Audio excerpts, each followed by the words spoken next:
jobs to build. I mean, think about it, $15 trillion. That's 5 million people working in these factories, building them great high-paying jobs in America that President Trump has brought back. So those jobs, of course, are in the wings. So let's go, let's train America, and let's get it going. What do you think about that? What would you say about the job? Well, I think with AI, as Howard and the President said, we're going to need more workers in this country because President Trump, as the greatest economic developer that this country's ever had, has brought back this record amount of foreign direct investment and a record amount of U.S. investment going back into job creation. But the mix is going to change.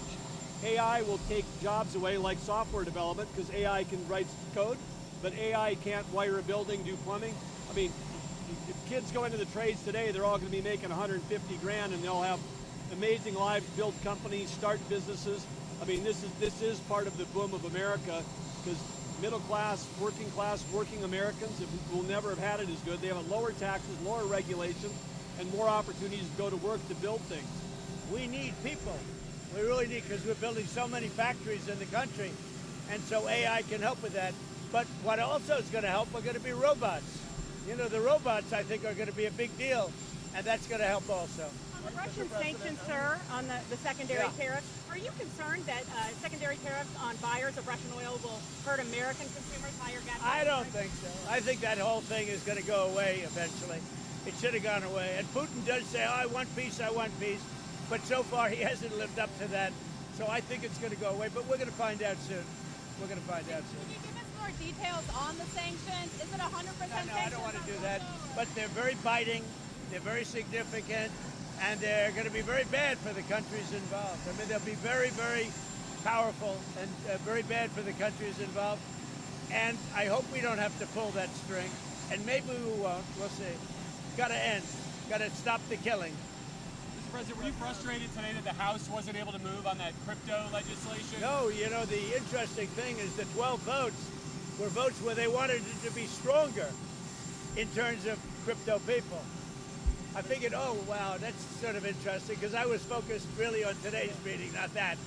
But the interesting is the votes, those negative votes, were because they wanted it to be, and the safeguards, they wanted it to be stronger for people with Bitcoin or crypto.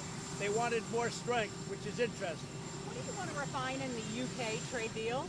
We have a little to discuss, but the deal is really very well done. But I'll meet with the Prime Minister. We have a good relationship, and I think it's going to be, and it'll be very shortly, and it'll be probably in Aberdeen, Scotland. Mr. President, at the event, which state besides Texas would you like Republicans to gerrymander? Say it again? Which state besides Texas would you like Republicans to redraw the congressional Well, there's line? about 4 of them. I'll let you figure that one out, but we have about 4 of them.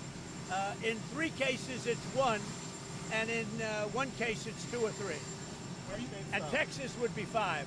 Are you concerned California will turn around and do the same thing? Well, with we'll fight Republicans? them. You know, they're so corrupt in California, you never know what's going to happen. But we've done pretty well in the courts in California, as you see. We're batting about 1,000, ultimately. We start off a little slow, and then we get a lot of hits. Mr. President, you said today at the event in Pittsburgh that if it wasn't for Mr. Lutnick, Mr. Besson, who want to do more deals, that you would basically just go with the letters. You've said that a few different times. I just want to clarify. Do you just want to go with the tariffs and No, I think they would like to make deals more than me. I'm satisfied with, but they would like to make deals more than me. I'm not saying they're wrong. I'm just saying, in my opinion, he and Scott and maybe even Doug to a certain extent, you're more like me, I think, but they would like to make deals more than me. I'm very happy with the deals the way they are. Those are very, right? Those are very simple deals. It's whatever the percentage is. And we base that on a lot of things, including the deficit and, you know, various things. And, you know, I think it's a much faster way. Don't forget, we'll be releasing a letter soon talking about many countries that are much smaller, where you're not going to do letters per se. You might do an individual letter, but it's going to go very quickly. And the number will also be less. Which countries are those? These are countries that are, many of them, you know, like 200 countries. You understand? Caribbean countries, African countries. You have a huge amount of countries that are small, and the president's just going to deal with them sort of the way he thinks is the right way to deal with them. We'll big probably size. set one tariff for all of them. Over 10%? Over 10% tariff on that? Probably a little over 10%, yeah. 15, 20? We don't do a lot of business, but we do, it's still significant. What about Israel, Mr. President? Is that related to your other, like the Gaza negotiations? Is that tied up in other issues? No, I think Israel's going to be fine. We had a great victory with Israel. That was a great victory. What we did with the B-2 bombers and all of that. And I never thought of it, but so many people are thanking me. They say no president had the guts to do it because, this has been going on for 25 years. In fact, when the pilots came to the Oval Office, they said, "Sir, we and our predecessors have been working on this attack for 25 years." Have a good time, everybody. Thank you, President. Thank you.